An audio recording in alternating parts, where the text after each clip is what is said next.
Here's a long one. Nothing but net. Oh, my goodness. Didn't see that coming. I'm diddly dee. Yeah. Hello, everyone. Welcome to another episode of All Nat. I am your host, Natalie, but most people call me Nat. And today I'm so excited to have on my guest today, Anthony Gilbert. If you don't know him, follow him. As you know, all of my guests, I'm big supporters of them for various reasons. Anthony and I go way back. I won't say how back because I'm not going to date both of us, but we went to school together. I've known him for a very long time. He's an incredible writer, and you should definitely check out his work. He's working on a number of different things. We're actually recording this podcast right now, 5 a.m, and y'all know I am not a morning person, but Anthony gets up super early and has more things accomplished by midday than most people. So he's helping me to get better at my grind as I do this content creation thing. But he covers a lot. He talks a lot of NBA, race, the intersection of different topics. I mean, he's incredibly smart and insightful, and you'll be better and more knowledgeable for following him and reading his work. So, Anthony, welcome to the show. Matt, thank you. And so good to see you at this hour. And I appreciate you having me on. Oh, gosh. I appreciate you for being on and for pushing me today. I was like, can I really get up this early? I mean, I stay up a lot of times this late, because Warriors games, and as you know, I'm a Warriors fan, they're on late. And then a lot of times we do spaces after the games, and those will go for a few hours. And so, I mean, sometimes I'm up till 3, 4, so I guess it's not that crazy, but staying up till 5 versus waking up at 5, it messes with my head. So, and you know what's crazy? I mean, when we were younger, we used to hang out all the time. Well, I shouldn't say we, not me and you, but I'm saying I know. Yeah, we used to hang out, and now sometimes I think about stuff I remember my mom when I was younger and I used to go out, she'd be like, why do you guys have to go out at 11 and 12? She's like, they don't have day parties. And I laughed at her. I was like, day parties? What do you think this is? It's not Jamaica back in the days, Right. And now I'm so thankful for day parties. I mean, I don't go out anymore like that pandemic, but I was like, thank God for day parties. You go out, you're home by 8, 9 o'clock. How did I used to go out and stay out this late? I can't even think of leaving my house to go out at 11 or 12 because I'd be ready for bed. You're like, no. You said, what time? No. Yeah. No, not interested.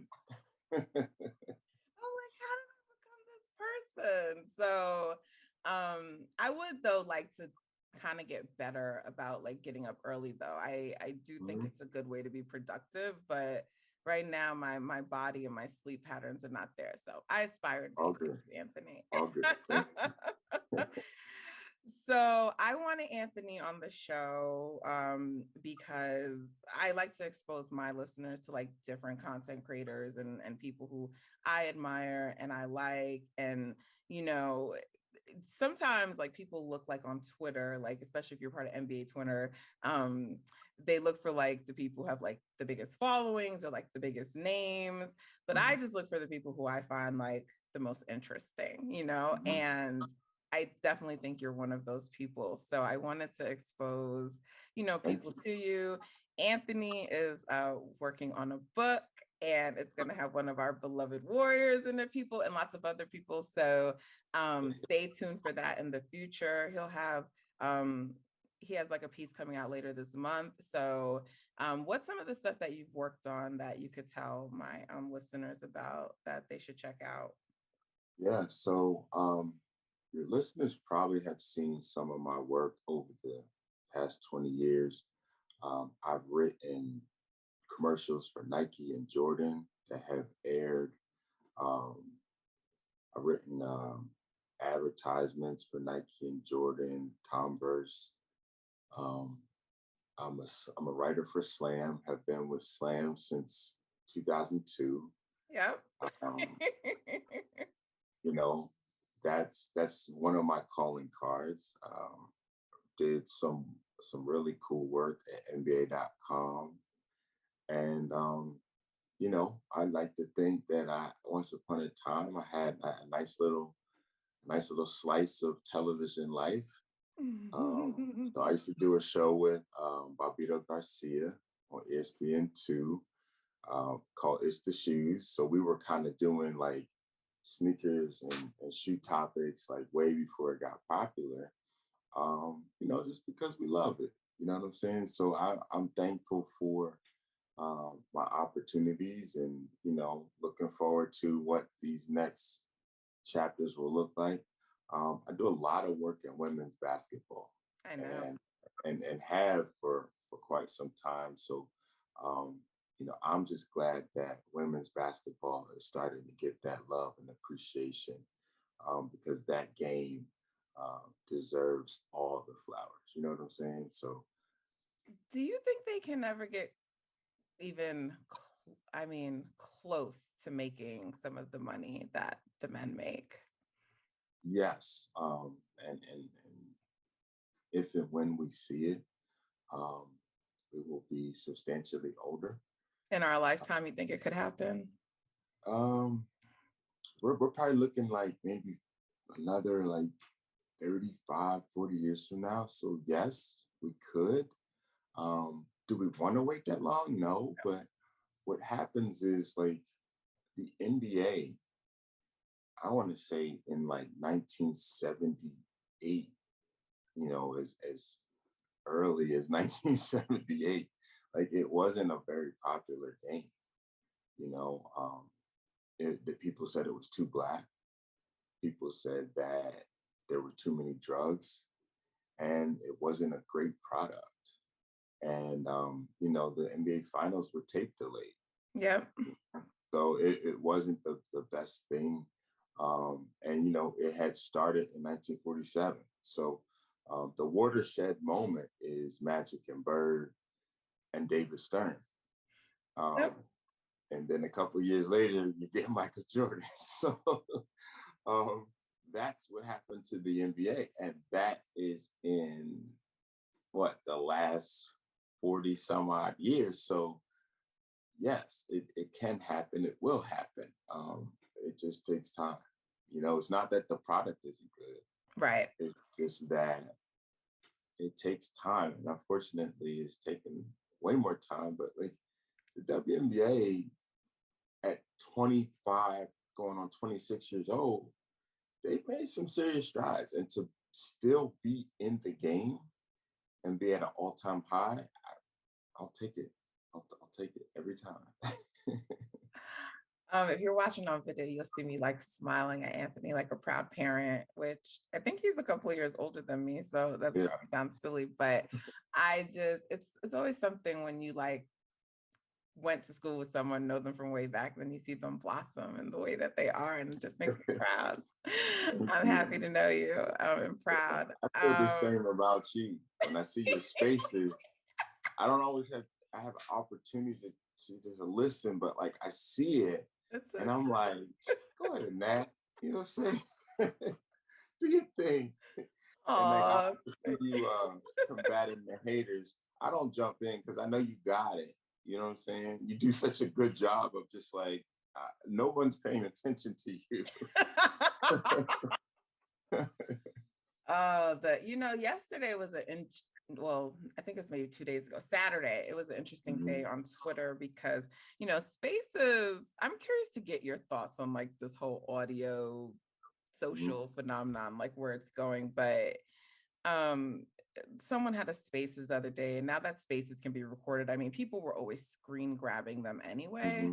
But now that Spaces can be recording, people are saying things, and then so the public hears them after the fact. And it's not always the whole conversation. So maybe something could be left out of context, but it results in like then Spaces on what the person said in Spaces. And there's just a lot of drama. But there was a space the other night that a host had for like for the Atlanta Hawks, and I don't know, but there was someone who felt like someone spoke to her like disrespectfully in there, and like he didn't curse at her or anything like that, but the comments that were made, she felt like he spoke to her in a condescending tone, right? And then so it turned into a conversation about women and misogyny in sports and like how men talk to us and that kind of a thing. And there were like two concepts that came out of it, like for me, and I did speak a couple of times, and one was, I was like, when someone says that you are disrespecting me or I don't like the way you're talking to me, it's not up to you or anyone else to make a determination of if what was said was disrespectful, right? It's if I say it's disrespectful and it's offensive to me, then that's it. It's offensive to me. And like you validate me in that moment, you acknowledge it, and then we go from there. And that was really the crux of the issue, because had she been validated in that moment and it just stopped, then the conversation could have kept going, but it didn't. And so then it escalated, and then she got, then, they're like, well, you were cursing at us, but like, she didn't start cursing first. Like she wasn't combative to begin with, right? And so she's a Black woman, and other Black women like myself spoke up and stood up for her. And throughout that day, various of us got like attacked by men. One of us got, death threats. I was called all kinds of names. People were DMing us. And, one of us said, people were like sending us messages of love and, I'm sorry you're going through this. And, she said, it's okay. It's nothing I can't handle. And I was like, I think if each of us say that like on a daily basis, but it's like, we shouldn't have to handle that, right? Like we shouldn't have to deal with that just for being opinionated women. And so, and I was like, by the way, this is a daily thing. Like I've had to turn off my DMs. So, some people just like seeing like that this is what we go through regularly was so eye-opening for them. It's interesting because the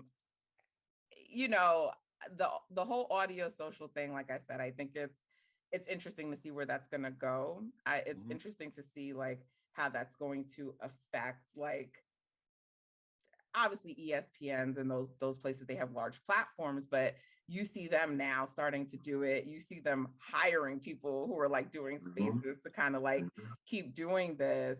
And I think it's been really good for like women, like people like me, to help me kind of like get a footing in the door. Cause I'm not a writer. I don't enjoy writing. God bless people who write, but it's like, I hate it.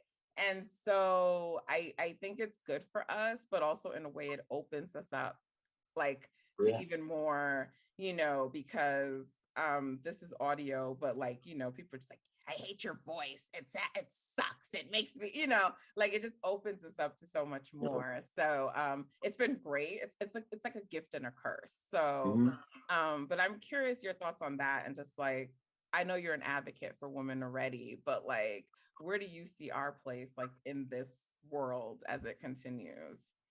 Well, I do see it as a really good thing, because it levels the playing field, so to speak. It gives more opportunities where there were none.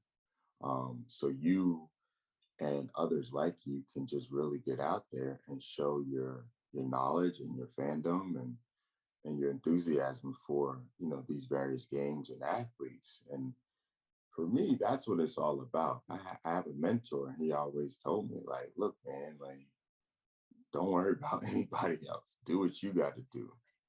Like, he's like, there's enough for everybody. Every one of us. So I did want to know though, what made you decide to write a book and to go down there? I feel like that's like every writer's though almost rite of passage, but like, what made you decide to do that?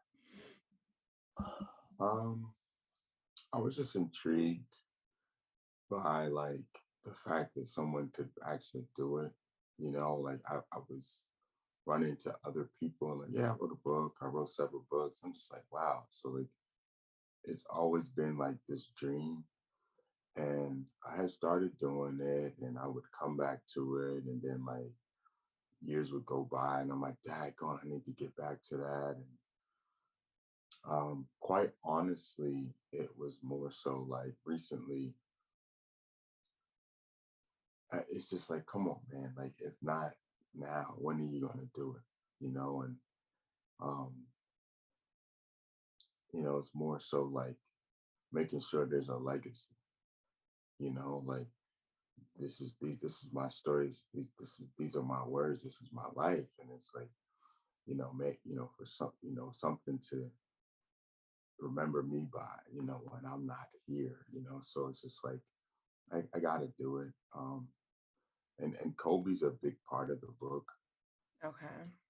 Um, so like when he passed, it really was like, all right, man, come on, come on, come on, come on. For all of these reasons and this one, you know, like let's get it done. So um, I changed the way I was writing it. I was kind of writing it like all at once, but now I write it chapter by chapter, Okay. and it's much easier to really just focus like this is a subject, this is a chapter, and keep writing until we get out of it.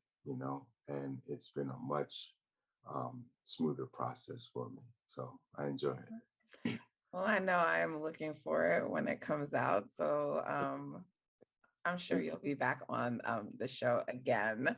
Yeah. But definitely when that does come, I can't wait. I'm so excited for you. Yeah.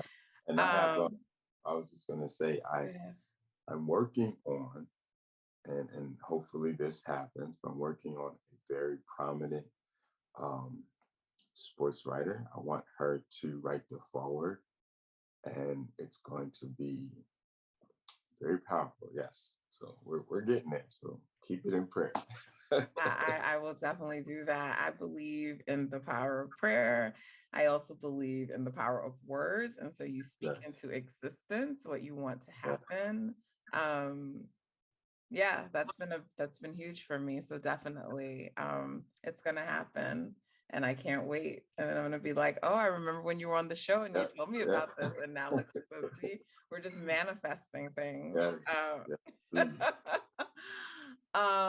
So I always like to have guests on who are fans or cover, some of the teams that the Warriors will be playing, for the week. And the Warriors are playing a few teams this week, but one of them are your New York Knicks.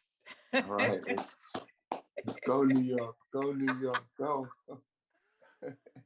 And the New York Knicks, I know a lot of Knicks fans. So, you guys are an animated bunch, a group of people, Yeah.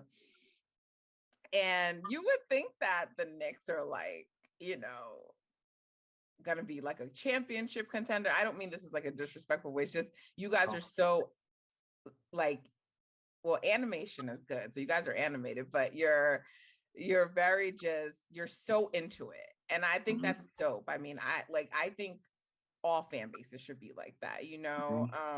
The Warriors, I think hardcore Warrior fans, and I say that like people who've been there forever, because people like have this thing where they make it seem like all Warriors fans are bandwagoners and they're all new. And like, no. Like Yeah. Oakland, like they always rode hard for Yeah. the Warriors. But I think now the Warriors have turned into one of those fan bases like the Lakers, like the Celtics, like the Knicks, where you guys have like you Sort stick of. with that team. Sort of. Because like nobody was talking about y'all last year. Like until Steph went off, like at the end. So the So it's media, the media doesn't like cover us like that. But I'm saying yeah. the fan base being For like sure. active and dedicated. Yeah. Like Yeah. we're like, why the fuck aren't you talking about us? Right. So I mean, look, I have my opinions on the media and how they cover and who they cover anyway. That's a whole other topic. But I'm just talking about like the fan bases themselves and like their dedication, because Yeah. I mean, if you look at the fact, like Andrew Wiggins is an all-star this year, and I think he should be. I know that there's a lot of controversy around that, but that also shows like the power of like where the Warriors fan base is now. Look at like Klay Thompson, even though he didn't make it, look at where he was in fan voting, like when we do these spaces every night, we have people who are popping in from like all over the world. Like my podcast, when I look at the stats and I'm looking at the countries or some people are listening to, I'm like, oh my God. Like, this is amazing and incredible, but it just shows you where people are and they're trying to like tune in to get like Warriors content and to support this team. So I think that's like what's really dope about like Knicks fans, like win or lose, like y'all are there, y'all are going hard for the team. Like Brooklyn came to town, they have all these stars, and like no one really cares about them. Like everybody, like Steph got MVP chance in there, Ja got MVP chance in there. Like we just go over into that building and take it over. Like that just would never happen in MSG. And so I like listening to Knicks fans. I like hopping into their spaces. Y'all are a good group of people. And so how are you feeling about the team this year after coming off last year where like, some might say like, my friend Jeff Johnson, he says like, well, the Knicks sort of overachieved last year in his opinion. But you guys had like a really spectacular season and then this season is not going as well. So how are you feeling about the Knicks? Yeah, so last year was the first time probably since 2000, 2001, where it was like must-see TV. I was like, I had the schedule on my watch. Listen, I don't know what y'all are doing, but I will be tuned in, to the Knicks game. Like I got to see Walt Frazier. You know what I'm saying? Like that man. switching and dishing, styling and profiling. Like I need that. Like it made me feel like a kid again.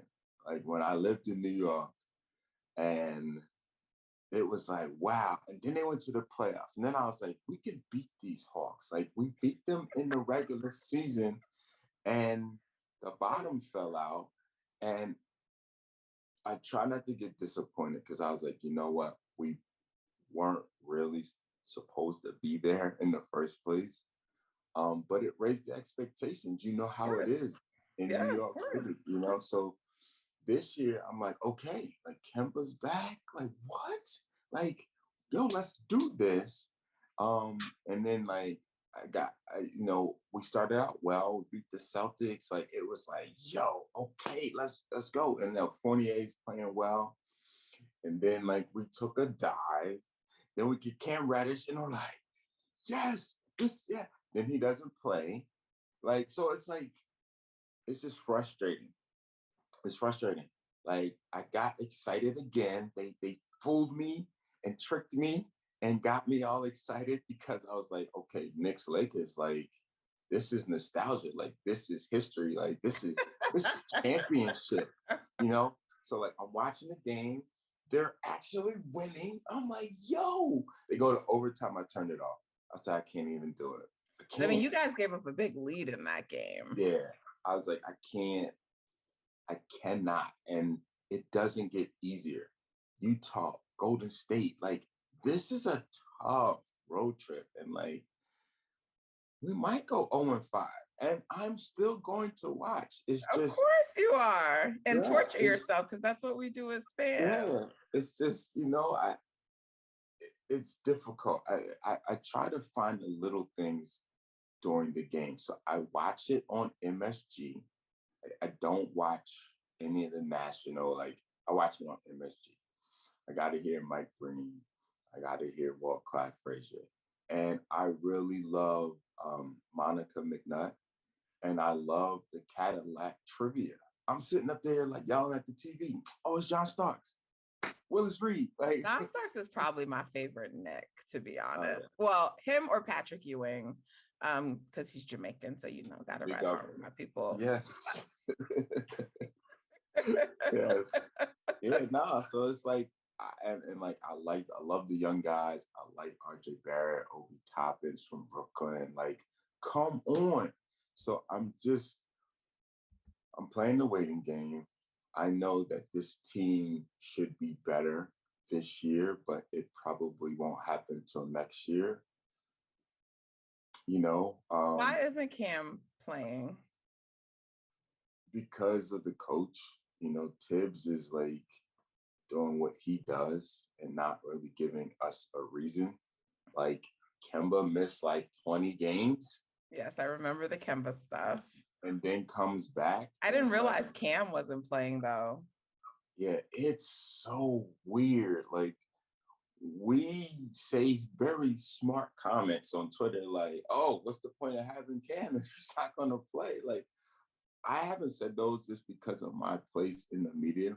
Right. But I read those and I'm like, yes, please, somebody said it. Thank you.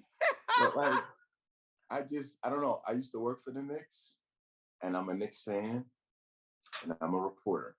So there's a lot of things I don't say publicly. Right. But that's my squad. I am perplexed by the moves that Tibbs makes.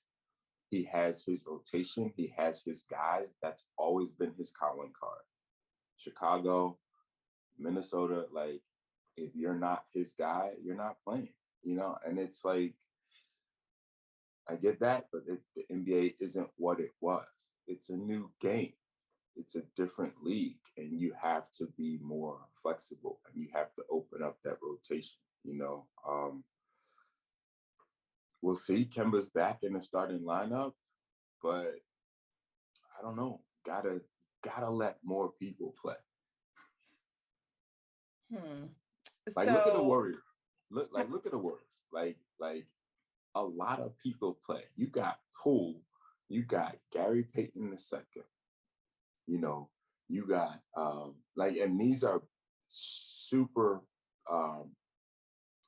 heavy contributors to your team, but they're role players. But you wouldn't know that if you follow Warriors Twitter.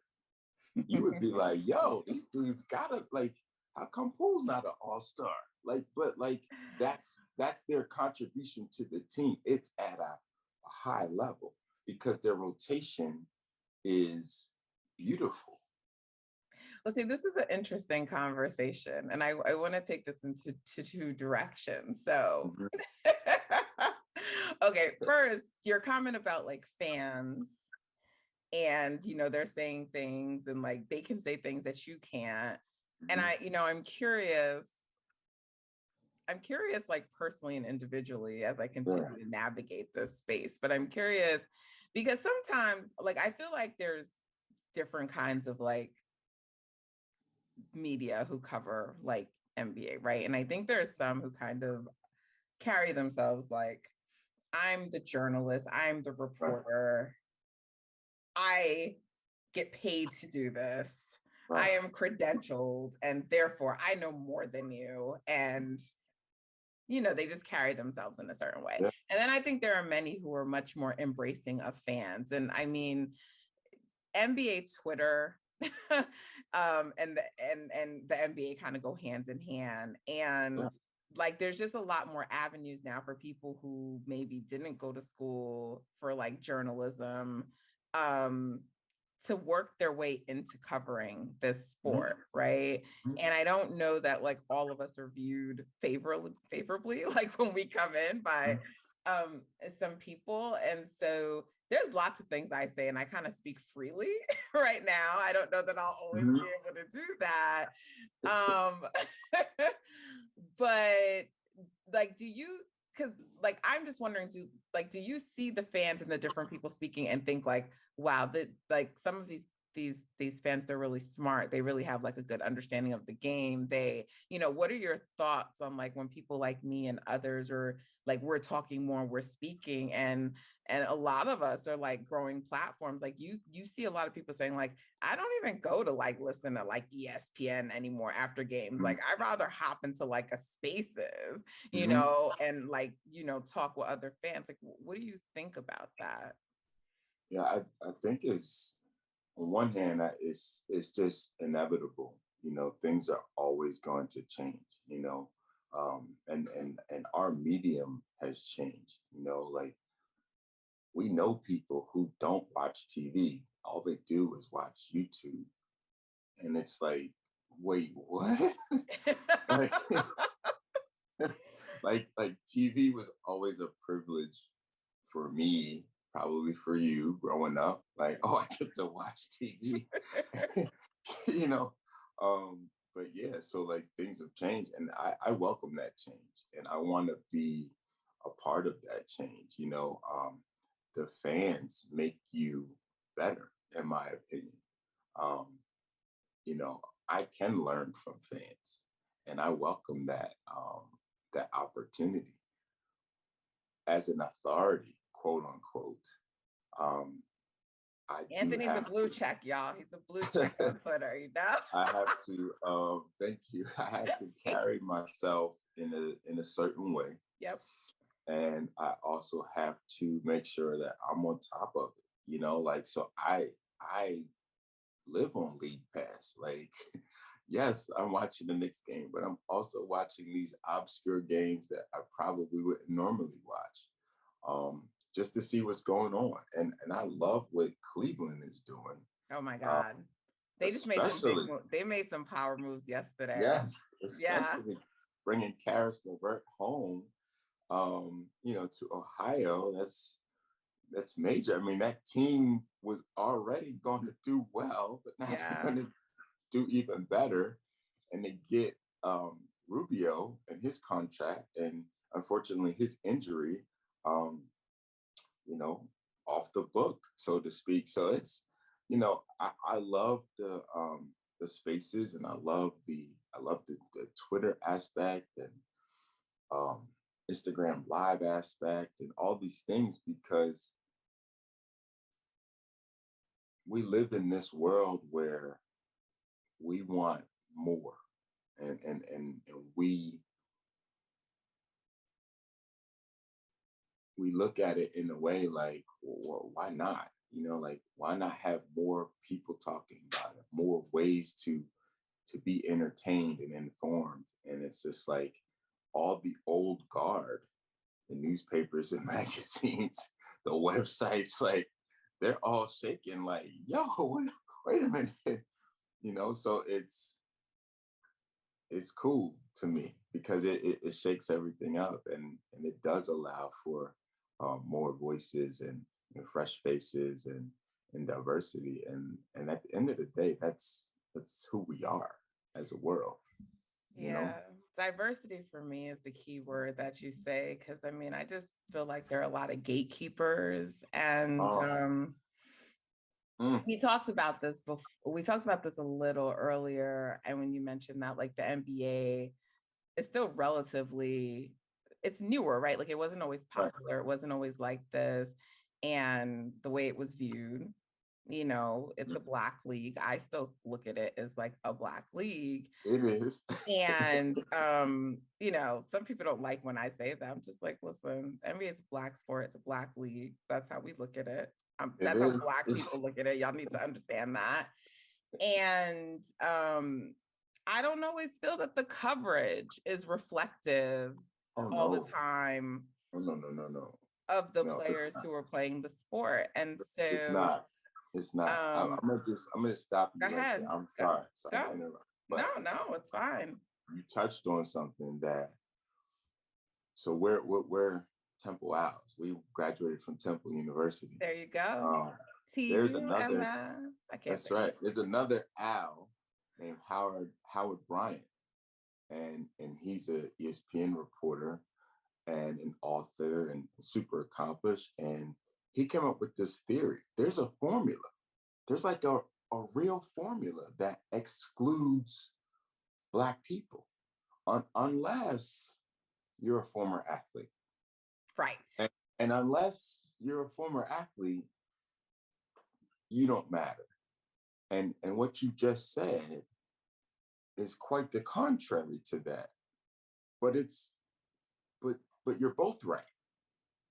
He's right because there is a formula that exists that excludes people like you and I.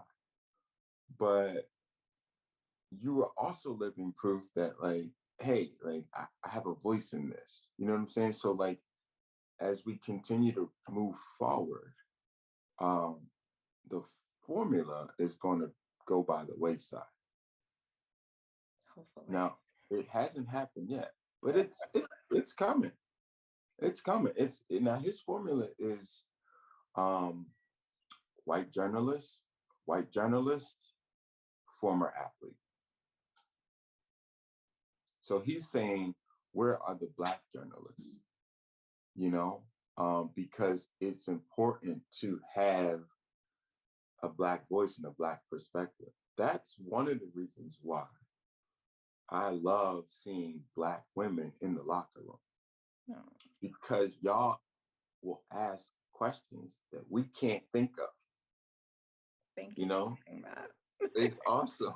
And I'll be sitting up there like, yo, because I love a good question.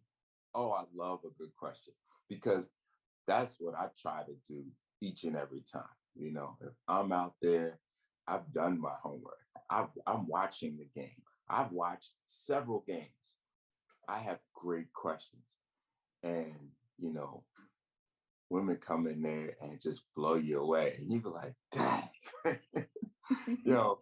I got to give you your props on that one. You know what I'm saying? So like, that's what we need. And people that aren't exposed to that truth and aren't open-minded to the fact that like the differences are what make us better. They're the ones that got the hate in their blood and that have these outlandish things to say. And it's, you know, it just takes time, unfortunately, you know, because what'll happen is a couple of years from now, like they'll be saying the same thing I say. Like, man, that's a great question because you get these answers and it's just like, man, like there's no coincidence that Malika Andrews and her sister are now on, you know, or with ESPN analysts and doing some really amazing things. And it's needed. It's necessary. You know, the Black perspective is necessary on both sides, from the athlete and from the journalist, because it makes for a more true account. You know, I used to be in these newsrooms, like, I'll write it. I actually know that brother, you know, like I played against him in high school. Like, no, we got somebody else. All right. And I read the story and I'm like, you missed this question. You missed this, you know, but I gotta let it rock. And I just gotta like wait my turn, or within the last 10 to 15 years, like I can go get it on my own. Right. You know, and that's basically what I started doing. In 2005 and 6, I literally started taking my video camera into the locker room and out of the locker room. And I created this, like, I found this space where I could jump into.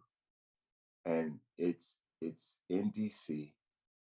And the walk from the visitors' locker room to the visiting team bus, it's a hike. You literally have to walk, turn, turn. Like, okay. So I had one of my homeboys. I said, I'm gonna give you this video camera. Me and such and such athlete are gonna walk towards you. You're gonna walk backwards and film it. And like, we're gonna have this walk and talk. And this is 05, 06. and I was getting everybody: Kobe Bryant, LeBron James, Dwight Howard. Like I was getting everybody, Yeah, that's big. and it wasn't for a media outlet. I was just doing it because it's what I always wanted to do, and I was just putting it out there, and it didn't get the traction that it would have if like I were doing that now. I'm gonna say, yeah, like now that would have Yeah, like blew. yeah, but like I did it and I feel accomplished, and it's just more like how can I continue to create and move forward? So I'm with you 100%. Like keep doing what you're doing, keep utilizing these these platforms and these opportunities, and keep creating your own lane. Because that's where it's at for me. And eventually, um, you'll get to a point where you can really dictate, like, okay, I've done this, I've done that, I want to do this, and you'll do it. You know what I'm saying? You'll do it. Like you're gonna mess around, and somebody's gonna have you like out in San Francisco, and be like, hey, Nat, we need you. We need you to host this thing, or we need you to make this appearance, or we want you to ask Klay Thompson questions, and the fans are gonna send in their answers, and like it's gonna happen. Somebody's watching. Trust me. We're manifesting on this show this morning, on this Monday morning. We're manifesting. So let's bring it back to what you were saying about the Warriors and how many players get played in this rotation. Let's take it back to basketball, because I'm listening to you and like you hear other fans talk about the Warriors and you guys are like talking about us in like a very positive light, and I'm here like, yeah, sometimes Kerr plays too many fucking people, like it's a gift and a curse. Like Jordan Poole should be playing, but there's some players it's like, yes, I understand that these guys can contribute, but we still need to remember how much level of contribution they really should be giving, Like Kevon Looney. Kevon Looney is great. He's actually one of our best players, but like JTA, for example, like Juan is great and his story is great, but like we don't need him initiating the offense. Like when Draymond Green is out, like let Stephen Curry initiate the offense. And by the way, Stephen Curry can always initiate the offense. He is Stephen Curry. Like I need you to remember that you're star player. And so look, some of that is about Kerr, his philosophies. He's from the school of pop, and he's also a coach that really is very big on like his veterans versus like, like trusting them versus, there's times where like, why isn't Jonathan Kuminga out there? He needs to be out there. And so we go through some of that too, and other fans and people look at sometimes like, this man has won all these championships and you guys are questioning him. I'm like, I question everybody, so that doesn't mean anything to me. Sorry to tell y'all. But so yeah, we see that sometimes we're like, we wish this guy would stop going so deep into the rotation. But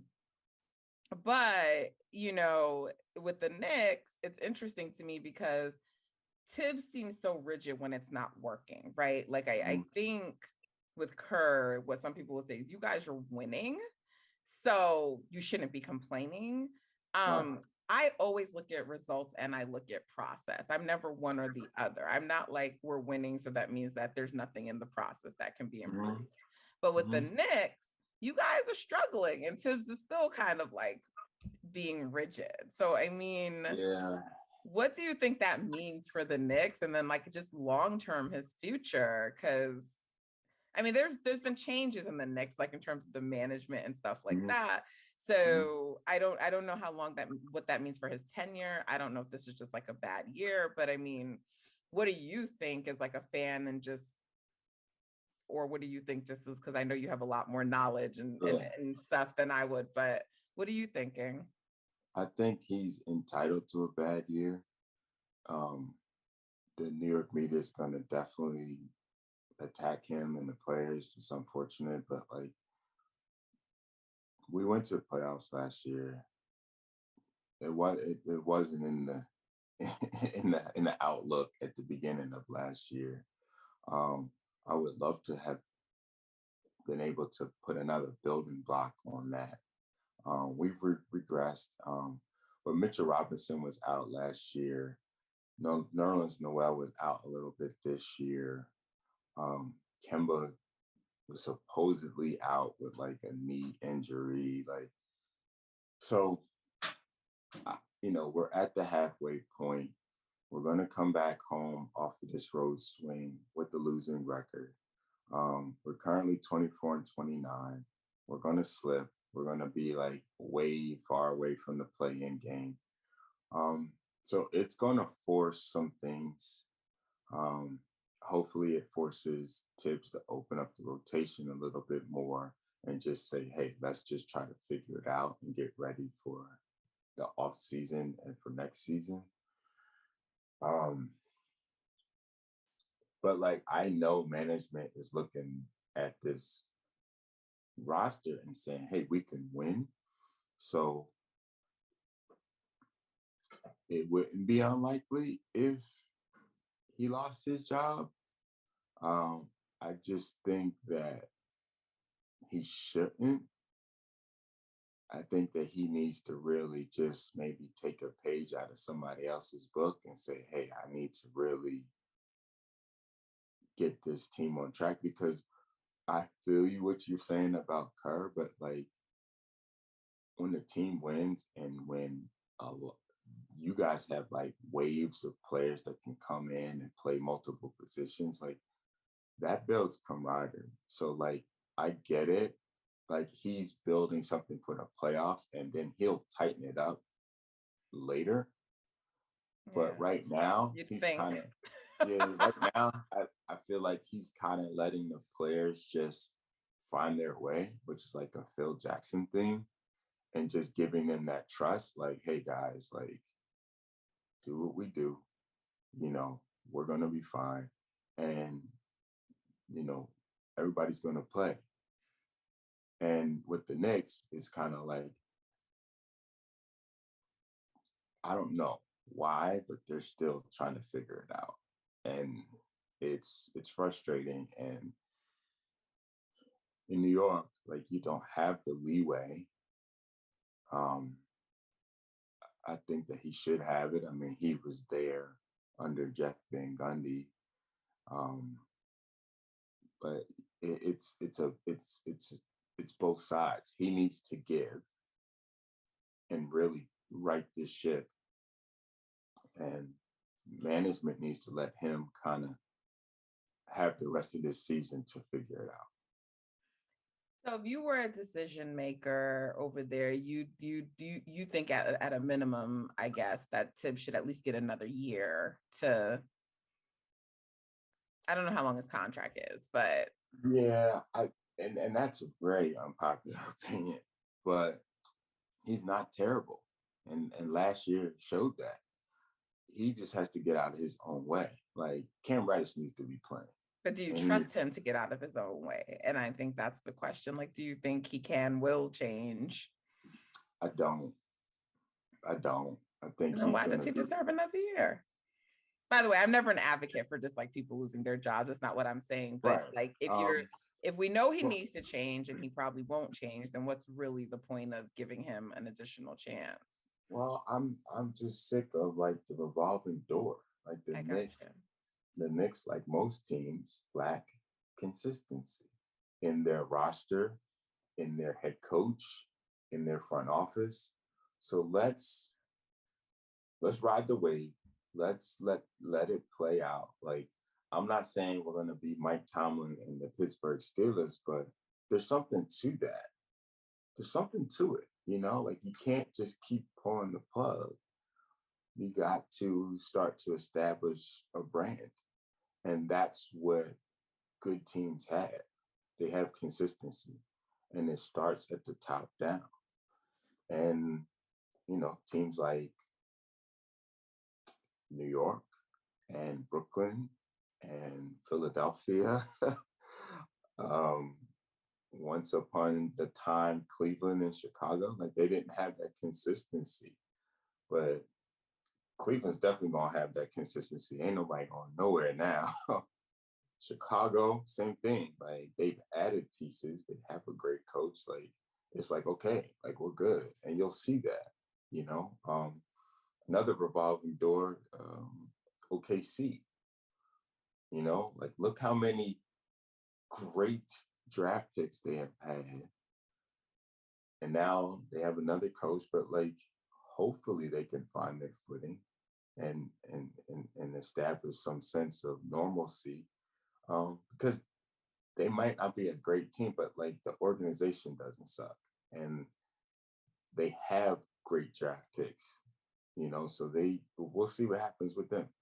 It's just interesting. But if you look around the league, like all anybody ever talks about is KD, Harden, and Westbrook. Okay, see, like, you know, so it's just interesting. The Nets, so they're funny. Hold on a second. Yeah. The Nets, I was saying, they're funny because I mean, to me as a Warriors fan, like I know it sounds petty, but I love it. I love all the shambles they're in. I love all the drama playing out over there because I did not appreciate the way that it was a foregone conclusion that it would be Lakers Nets in the finals. I'm just like, oh, okay, y'all just want to keep disrespecting Stephen and Klay Thompson and Dre. No doubt. So this to me, the way the season is playing out to me is how it was always going to be. I mean, I didn't think that the Nets were going to be dropping to a play-in team. And obviously with any team, it's like a barring injury thing. But I also kind of feel like the Nets should be able to win a game even if KD isn't there. Like, so I don't do this bailing out that people are doing like they're missing KD. I'm like, the Warriors were missing Klay Thompson. Now they're missing Draymond Green. They didn't have Klay Thompson all last year. I don't know. Like people can win games when you're missing a player. You're not going to be the best version of yourself, but the Suns have been missing DeAndre Ayton. You know, Memphis, they missed Ja for a long time. They kept winning. Like, I'm not this thing that people are doing that like if all three of them don't play or all three of the Lakers guys don't play that they can't win a game. I'm like, y'all are bailing these teams and these players out. So it's going to be interesting to see how the season plays out. And so I'm curious, you said that you guys are on a road trip this week. You have the Jazz. It's funny because we play the Jazz the night before we play you guys. So you guys are playing the Jazz this week and we're playing the Jazz this week. And the Jazz have slipped a little bit too because Rudy Gobert got hurt. And they seem to not be functional without him. But I know Donovan's back now, but they lost what's his name? Just lost my ACL. Yeah. Who I'm talking about. I'll look it up. But they just lost a key player for the year due to an ACL. So I was never a big believer in the Jazz, but what do you think when you see the Western Conference and how it's starting to shape out? I mean, who do you think is going to come out the West? Let me start there. But then who do you think are like the top three teams in the West? I honestly think that the Warriors are going to come out of the West. Smart man. Okay. They're just too talented, and they've been there. You know, so like the teams that win are the teams that have the cohesion and the chemistry and like Joe Ingles. I'm sorry, it was killing me. Joe Ingles. There you go. The Warriors have that. You know, they have it. They have what you need to win, and they have Steph Curry. You know, who for some reason like people don't believe he's the best player, but whatever. That's another subject. Another conversation, and there's so many dynamics to it, like that are not just about his skill. You know that Right, because Anthony's right, so smart. Y'all don't right. understand how y'all really, really need to follow Anthony's work. I know I'm bragging about him, but like, trust me, Dub Nation, when I tell you, he knows why. He knows why. He's super smart. Go ahead. Thank you. I did like the Jazz, but like you're right, they're not going to be the same. They're missing, two key components. They'll be tough, but they're not upper echelon. The Lakers, the Clippers were never in the conversation. The Spurs are down, even though I like DeJounte Murray, probably should have been an all-star. He's probably going to be the injury replacement for Dre anyway, so Yeah, he'll be one. yeah. I mean, The Portland. Suns. Do you think the Suns are real? Do you think that's going to be the Western Conference Finals, Suns versus Warriors? I was going to say really quickly, Portland is down and out. It's sad what happened to them, but yes, Phoenix. I don't know where the seeding is right now, but Phoenix is first, and we're second. Okay, all right. So yeah, you guys are on a destination to play one another deep in the playoffs. It's inevitable. Now, man, what do you think about the Grizz? I love the Grizz, and I love what they're doing. JJJ, my man 12. Like they just play an exciting brand of basketball. They came in MSG, they smacked us out. But they're just a fun young team, and like it's like, man, like they're a couple years away. You think and a couple? They're gonna make some noise, and they're gonna scare some teams in the playoffs. They making it out the first round this year?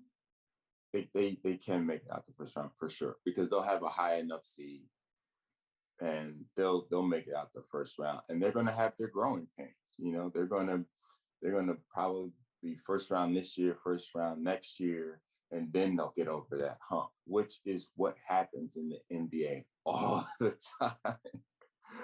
Eventually, the team triumphs and gets over the hump, and the next thing you know, they go on this like arc and this run. But Phoenix has had their trial by fire. They got to the finals. They were up 2-0. They lose 4 in a row. They're tough. Their management is at upper echelon. Their coach is upper echelon. Their starting five, their bench, like they are tough, and they are going to give us a treat when they play the Warriors in the playoffs. I cannot wait to play the Suns. I fucking hate that team so much. I hate them. You should. I'm not a fan of Chris Paul. And also, I do love what they're doing over there with management. I love Monty, but their fan base, they have just gotten a little, it's okay. I can't wait to play the Suns. Can't wait. Now the Warriors should beat them in the 7-game series. Should. But, I try not to make guarantees and predictions. So I look forward to seeing some Game 6, Game 7 basketball when those two teams match up, because I love how no one is talking about the Suns. Why does anyone say this? That's all I hear is people say no one's talking about the Suns. They're not. That's all I do is hear about people saying that. So people are talking about them. Not like they should. Why? Like what makes them worthy of getting more discussion?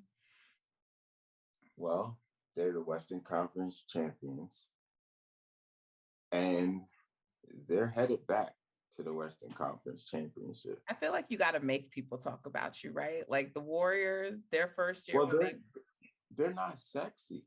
Like. Oh, there you go. They win though, but they're not like. Okay. Like kind of like the Spurs. Remember?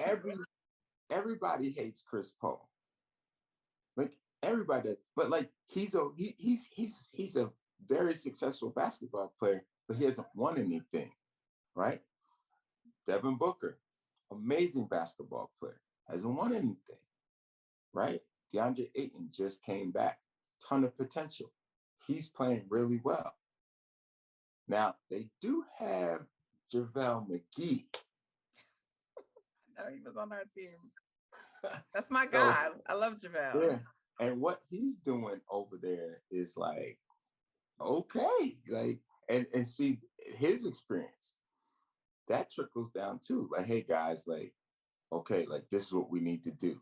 Like, this is how we get that championship trophy. JaVale, the voice in the locker room. He is. It's as interesting as that sounds.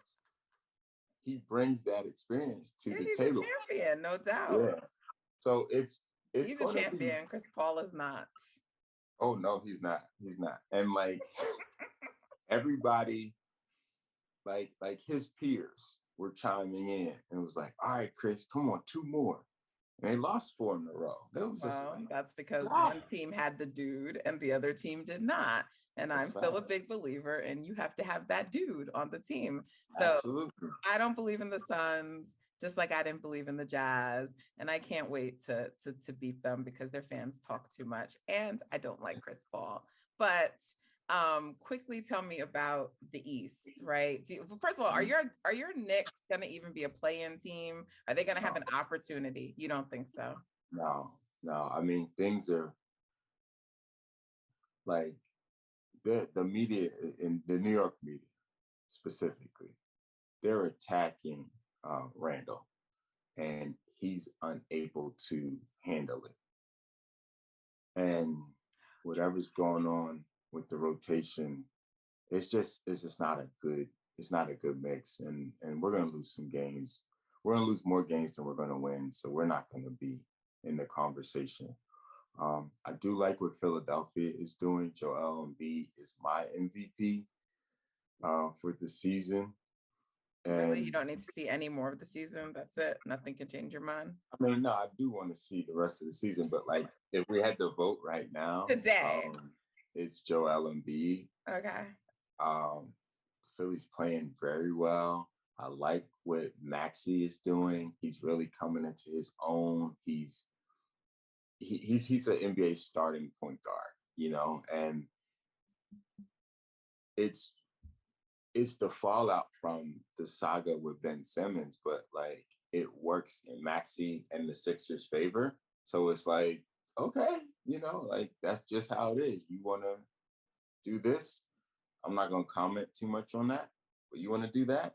You want to carry yourself that way? You want to sign a legal document and not honor it? Cool. That's your name. That's your word. Cool. Thank you so much for saying that.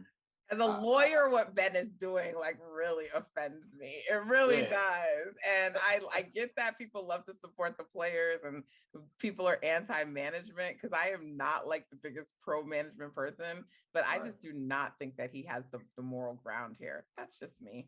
That's facts. The Nets are pretenders. I like. Is this just your bias as a Knicks fan, or you just really think the Nets are pretenders?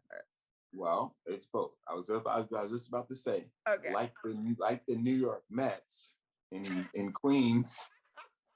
I also hate the Nets in Brooklyn. Can't stand them. Really? Stand them. Really? Mm-hmm.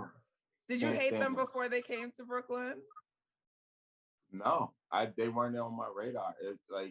So I've had some friends that played for the Nets. My man Kerry Kittles.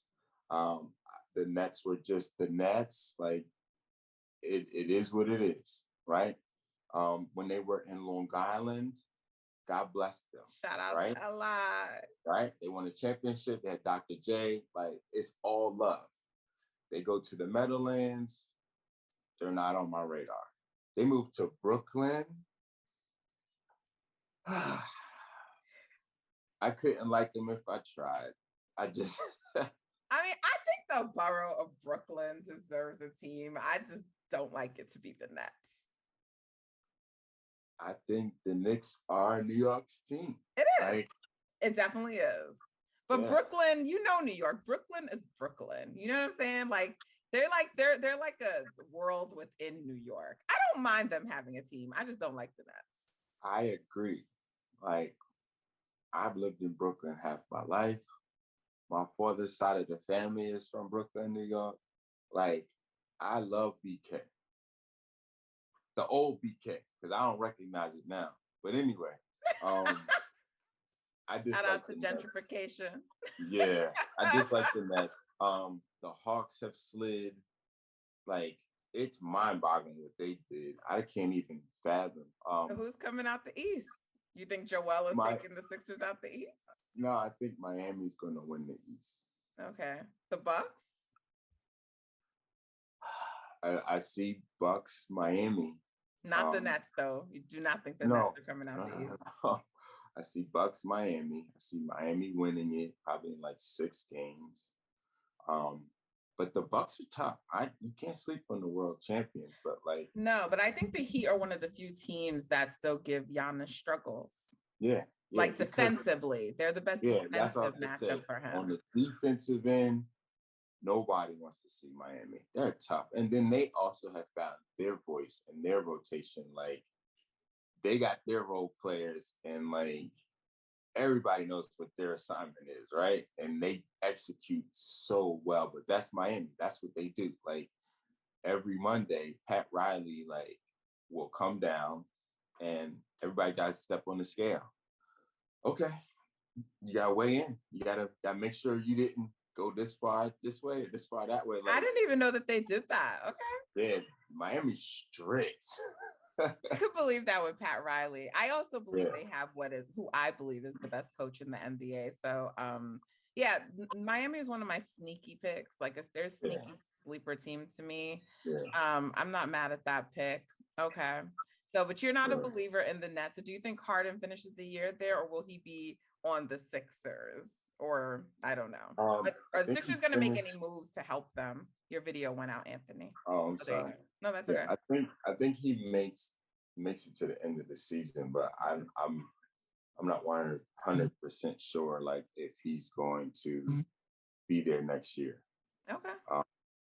I know, it's no secret that Philly wants him, and Daryl Morey is like, I need this guy in my life. Right. It would make Philly better for sure. But I really like what Maxey is doing, and I think Maxey can win with this team, especially having like Joel Embiid on your side. So we'll see. But like, I really love Cleveland, and I like Toronto. Cleveland is going to scare some teams. They're like the East Grizzlies.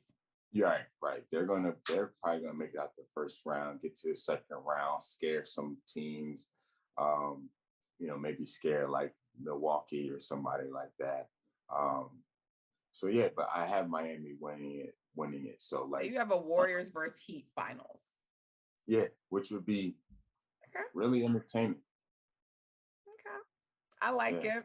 I'm gonna come back to this. If that's it, I'm like, see, Anthony predicted it.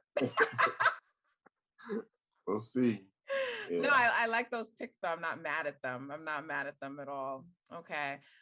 Anthony, this has been wonderful. There's actually like so many things I want to talk to you about. I don't even think I scratched the surface. But I really, really do appreciate you coming on. I can't wait till we play the Knicks this week. That's going to be later in the week. I know that you're expecting that we will beat you. And of course, I think that we're going to win that game too. But nonetheless, hopefully it's a good game. It's a competitive game. The Warriors right now are on an 8-0 win streak. They're playing OKC, then Utah before they play the Knicks. But I think that Steph is just quietly rebuilding his MVP case. Probably going to win 60 plus games this year, not having Klay Thompson for half the year, missing Draymond Green for most of the season, well, not a chunk of the season. And they might end up with the first best record in the NBA, over 60 wins. I don't know. I think he's going to make a case for MVP, but we'll see.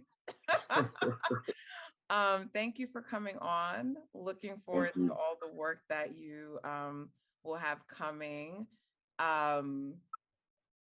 And thank you for inspiring me, which I don't know if you know how much you do that, but you do. I'm watching from a distance.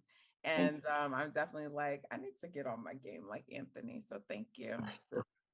Uh, Keep doing what you're doing. Like I said, people are watching and taking notice. So, good thing you know how to read contracts. So that's all I'll say.